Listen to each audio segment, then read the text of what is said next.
स्वागत है दोस्तों, आप सभी का एक बार फिर से हार्दिक स्वागत है। मैं हूं साहिल और आप सुन रहे हैं हॉरर पॉडकास्ट। दोस्तों, आज जो कहानी मैं लेकर आया हूं उसे सुनकर आपके रोंगटे खड़े हो जाएंगे और दिल कहेगा बस अब आगे क्या हुआ। लेकिन शुरू करने से पहले आप सबसे मेरी बस एक छोटी सी गुजारिश है। अगर आपको ऐसी डरावनी कहानियां सुनना पसंद है तो वीडियो को लाइक जरूर कीजिएगा और चैनल को सब्सक्राइब करना मत भूलिएगा, क्योंकि आपका एक सब्सक्राइब ही मुझे और भी डरावनी कहानियां लाने की प्रेरणा देता है। और हाँ, वीडियो को आधा जरूर देखिएगा, क्योंकि मुझे पूरा यकीन है अगर आपने आधा सुन लिया तो पूरी कहानी सुने बिना आप रुक नहीं पाएंगे।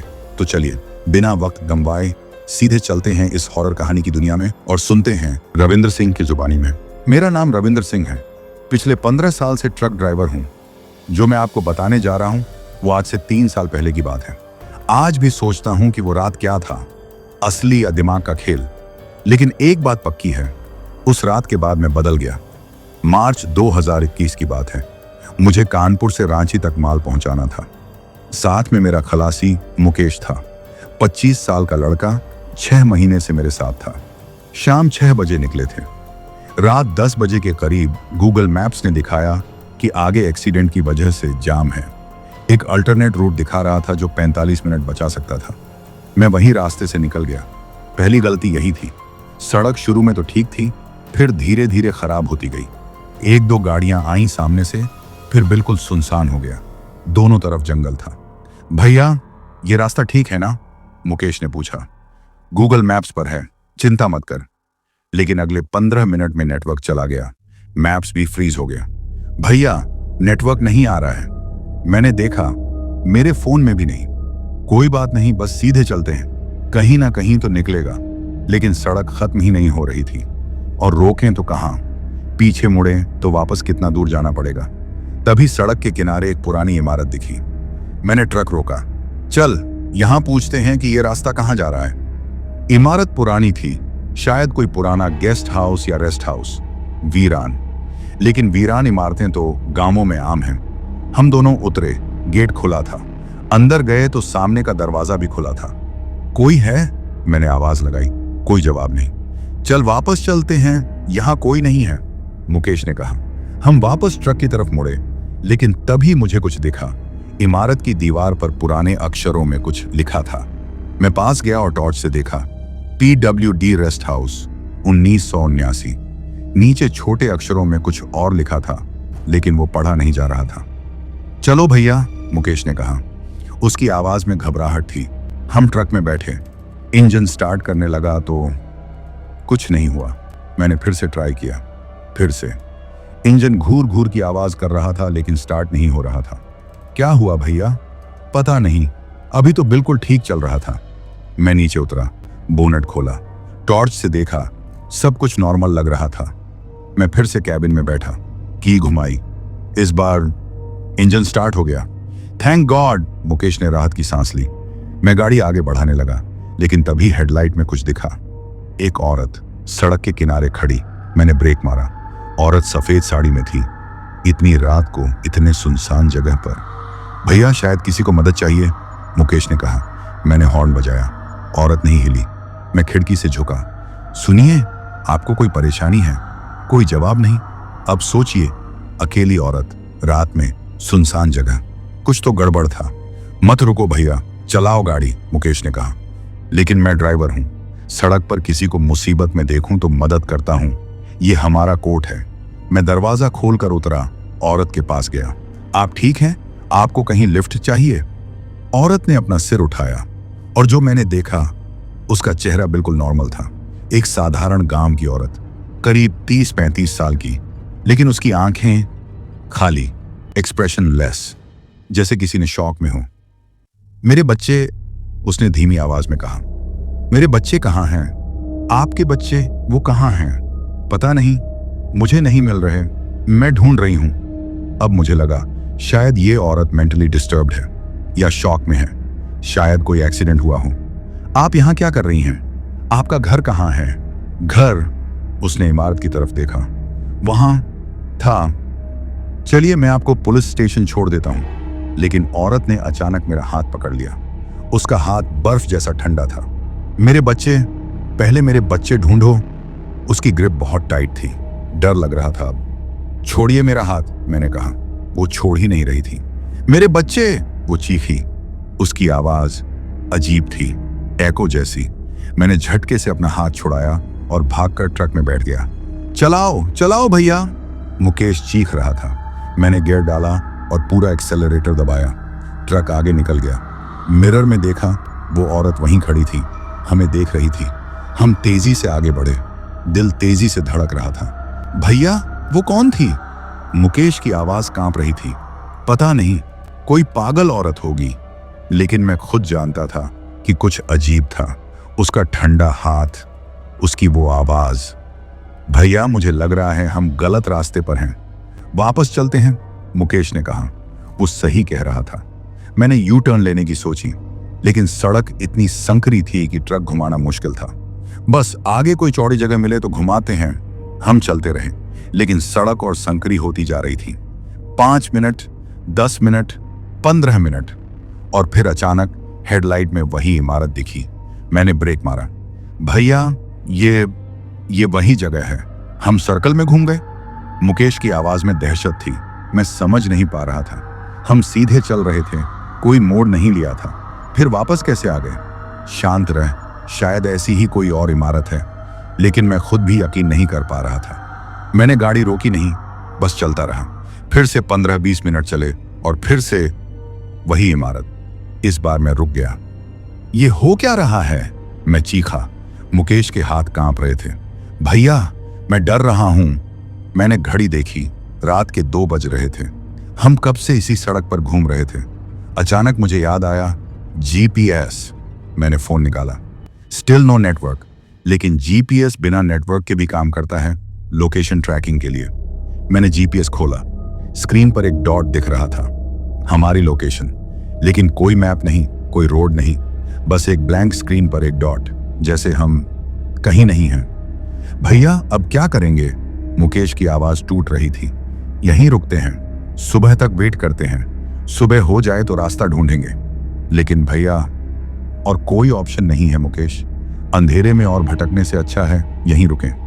मैंने ट्रक के सारे दरवाजे अंदर से लॉक किए, इंजन बंद कर दिया। फ्यूल बचाना था। हम दोनों कैब में बैठे रहे। कोई बात नहीं कर रहा था। चारों तरफ सन्नाटा था, सिर्फ हवा की आवाज, पेड़ों की सरसराहट। करीब 20 मिनट बाद मुकेश ने कहा, भैया, मुझे पेशाब लगी है। यहां? अभी नहीं रुक रहा भैया। मैंने सोचा, क्या करूं? बाहर जाने दूं? ठीक है, लेकिन ट्रक के बिल्कुल पास, और मैं टॉर्च से लाइट दूंगा। मुकेश उतरा। मैंने टॉर्च से उस पर लाइट डाली। वो ट्रक के पीछे गया। मैं कैब में बैठा वेट कर रहा था। 1 मिनट, 2 मिनट। मुकेश, जल्दी कर, मैंने आवाज दी। कोई जवाब नहीं। मुकेश, फिर भी कुछ नहीं। मेरा दिल तेजी से धड़कने लगा। मैं कैब से बाहर निकला। मुकेश, कहाँ है तू? टॉर्च से चारों तरफ देखा, कोई नहीं था। मुकेश, मैं चिल्लाया। तभी ट्रक के दूसरी तरफ से आवाज आई, भैया, यहां। मैं उस तरफ दौड़ा। मुकेश वहां खड़ा था, एक जगह को देख रहा था। क्या हुआ? मैं चिल्ला रहा था। भैया, वो देखिए। उसने इमारत की तरफ इशारा किया। मैंने देखा, इमारत की ऊपर वाली मंजिल की एक खिड़की में लाइट थी। मध्यम टिमटिमाती हुई लाइट, जैसे कोई मोमबत्ती हो। पहले ये लाइट नहीं थी, मुकेश ने कहा। वो सही कह रहा था। पहले पूरी इमारत अंधेरे में थी। शायद कोई रहता है अंदर, मैंने कहा। चल पूछते हैं, शायद वो हमें रास्ता बता दे। नहीं भैया, मुझे अच्छा नहीं लग रहा। लेकिन मैंने सोचा, अगर सच में कोई रहता है तो वो हमारी मदद कर सकता है, रास्ता बता सकता है। तू ट्रक में बैठ, मैं जाकर देखता हूं। नहीं भैया, अकेले मत जाइए। ठीक है, चल साथ। हम दोनों इमारत की तरफ बढ़े। गेट से अंदर गए। मुख्य दरवाजा खुला था, जैसे पहले था। कोई है? मैंने आवाज लगाई। इस बार एक आवाज आई, ऊपर आओ। एक औरत की आवाज, धीमी, दूर से आती हुई। मैंने मुकेश को देखा, वो सिर हिला रहा था। मत जाओ। लेकिन अब हम यहां तक आ ही गए थे। हम अंदर गए। सामने सीढ़ियां थी। ऊपर आओ। वही आवाज फिर आई। हम धीरे धीरे सीढ़ियां चढ़ने लगे। हर कदम पर सीढ़ियां चरमरा रही थी। ऊपर पहुंचे तो एक लंबा कॉरिडोर था। दूर एक कमरे से लाइट आ रही थी। हम उस कमरे की तरफ बढ़े। दरवाजा खुला था। अंदर वही औरत बैठी थी, सफेद साड़ी में, उसके सामने एक मोमबत्ती जल रही थी। आ गए तुम, उसने कहा बिना हमारी तरफ देखे। जी, हम रास्ता भटक गए हैं। क्या आप बता सकती हैं कि मुख्य सड़क कैसे जाएं? मुख्य सड़क? वो धीरे से हंसी। यहां से कोई नहीं जाता। क्या मतलब? अब उसने हमारी तरफ देखा। उसका चेहरा नॉर्मल था, बिल्कुल वैसा ही जैसा पहले था, लेकिन उसकी आंखों में कुछ था, गहरा दर्द और पागलपन। तुम भी यहीं रहोगे जैसे मैं रही, जैसे मेरे बच्चे रहे। आपके बच्चे कहाँ हैं? मैंने पूछा। उसने कमरे के कोने की तरफ इशारा किया। मैंने टॉर्च उस तरफ की और जो देखा, 2 छोटे बच्चों के कपड़े, पुराने फटे हुए, एक तरफ पड़े हुए। वो चले गए, औरत ने कहा। मुझे छोड़कर चले गए। कब चले गए? बहुत साल हुए। कितने साल? मुझे याद नहीं।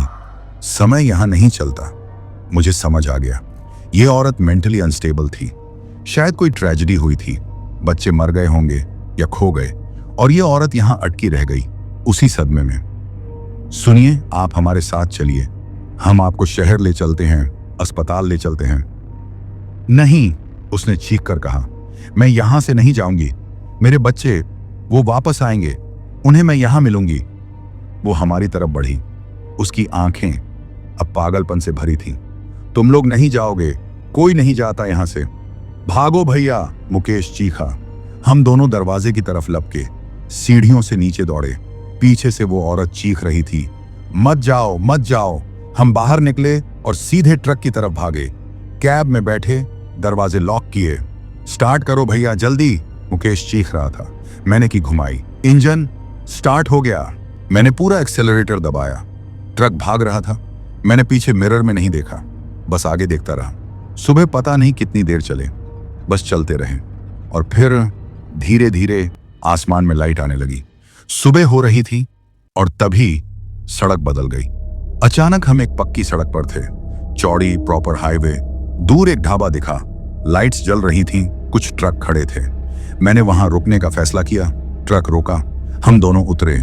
मेरे पैर कांप रहे थे। हम बच गए भैया, हम बच गए। हम ढाबे में गए। वहां कुछ और ड्राइवर बैठे थे, चाय पी रहे थे। सब कुछ इतना नॉर्मल था, इतना रियल। क्या पिछली रात रियल थी या कोई सपना या हेलुसिनेशन? मैंने चाय ऑर्डर की, हाथ अभी भी कांप रहे थे। ढाबे का मालिक, एक बुजुर्ग आदमी, चाय लेकर आया। उसने मेरा चेहरा देखा और कहा, कहां से आ रहे हो बेटे? कानपुर से। रात भर ड्राइव की? हाँ। रास्ता कैसा रहा? मैं कुछ कहने वाला था लेकिन रुक गया। क्या बोलूं? कि हम एक भूतिया सड़क पर फंस गए थे, कि एक पागल औरत मिली जो अपने मरे हुए बच्चों को ढूंढ रही थी। कौन विश्वास करेगा? ठीक था, मैंने सिर्फ इतना कहा। बुजुर्ग ने मुझे ध्यान से देखा, फिर बोला, तुम लोग उस पुरानी PWD सड़क से तो नहीं आए? मेरा दिल धक से रह गया। आपको कैसे पता? तुम्हारे चेहरे से पता चल रहा है। वो डर, वो शौक मैंने पहले भी देखा है दूसरे ड्राइवरों में। वो जगह क्या है वो? बुजुर्ग ने चाय का घूंट लिया, फिर बोला, कोई 45 साल पहले की बात है। उस सड़क पर एक PWD रेस्ट हाउस था। वहां एक इंजीनियर रहता था अपने परिवार के साथ, बीवी और 2 छोटे बच्चे। क्या हुआ उनको? एक रात कुछ बदमाश घुस गए रेस्ट हाउस में, लूटने के इरादे से। इंजीनियर को मार दिया, उसकी बीवी के साथ बुरा हुआ, बच्चों को भी नहीं छोड़ा। मेरी रीढ़ में सिहरन दौड़ गई। फिर क्या हुआ? पुलिस आई लेकिन किसी को पकड़ा नहीं गया। उस औरत का शव मिला, बच्चों के भी, लेकिन कहते हैं उस औरत की रूह वो अभी भी वहां है, अपने बच्चों को ढूंढती है। ये सब सच है? मुकेश ने पूछा। इतिहास तो यही कहता है, बाकी जो तुमने देखा वो तुम्हें पता है। लेकिन मैंने कहा, हो सकता है वो औरत सिर्फ कोई पागल हो, कोई मेंटली डिस्टर्ब्ड पर्सन जो उस खाली इमारत में रह रहा हो। बुजुर्ग ने मुस्कुरा दिया। हो सकता है। वर्ल्ड में ज्यादातर गोस्ट स्टोरीज का यही एक्सप्लेनेशन होता है। पागल लोग, अंधविश्वास, डर से पैदा हुए हेलुसिनेशंस। तो वो रियल नहीं था? मैंने कब कहा? मैं तो बस इतिहास बता रहा हूं। तुमने क्या देखा वो तुम्हें पता है। रियल था या नहीं वो तुम्हें डिसाइड करना है। मैं चुप रहा। एक बात बताओ, बुजुर्ग ने पूछा। तुमने उस औरत को छुआ था? हाँ, उसने मेरा हाथ पकड़ा था। बर्फ जैसा ठंडा था। शॉक में होने पर या हाइपोथर्मिया में शरीर ठंडा हो जाता है। मेडिकल एक्सप्लेनेशन है। और वो सर्कल में घूमना, हम बार बार उसी जगह कैसे पहुंच गए? तुम्हारा जीपीएस काम नहीं कर रहा था ना। अंधेरे में बिना नेविगेशन के जंगल की टेढ़ी मेढ़ी सड़कों पर इंसान नेचुरली सर्कल में घूमता है। साइंटिफिक फैक्ट है, लेफ्ट राइट जजमेंट बिगड़ जाती है। हर चीज की एक लॉजिकल एक्सप्लेनेशन थी। तो मतलब कुछ भी सुपरनैचुरल नहीं था? बुजुर्ग ने कंधे उचकाए। शायद था, शायद नहीं, मैं क्या जानूं। मैं सिर्फ इतना जानता हूं कि उस सड़क पर मत जाओ। चाहे जो भी हो, पागल औरत हो या भूत, दोनों ही खतरनाक हैं। 3 साल बाद आज 3 साल हो गए उस रात को। मुकेश ने अगले ही महीने मेरे साथ काम करना छोड़ दिया। अब गांव में किसी की दुकान पर काम करता है। कभी कभार बात होती है फोन पर। भैया, आपको लगता है वो सब रियल था? उसने पिछले हफ्ते फोन पर पूछा।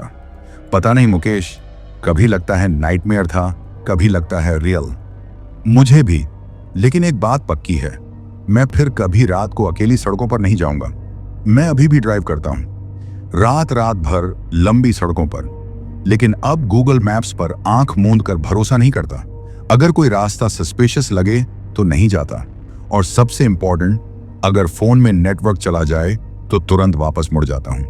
क्योंकि चाहे वो रात रियल थी या हेल्यूसिनेशन, एक चीज तो पक्की है, कुछ जगहें हैं जहां इंसान को नहीं जाना चाहिए। कुछ सड़कें हैं जो कहीं नहीं ले जाती, और कुछ सवाल हैं जिनका जवाब ढूंढने से अच्छा है उन्हें अनुत्तरित ही छोड़ देना बेहतर होता है। तो दोस्तों, कैसी लगी आज की कहानी?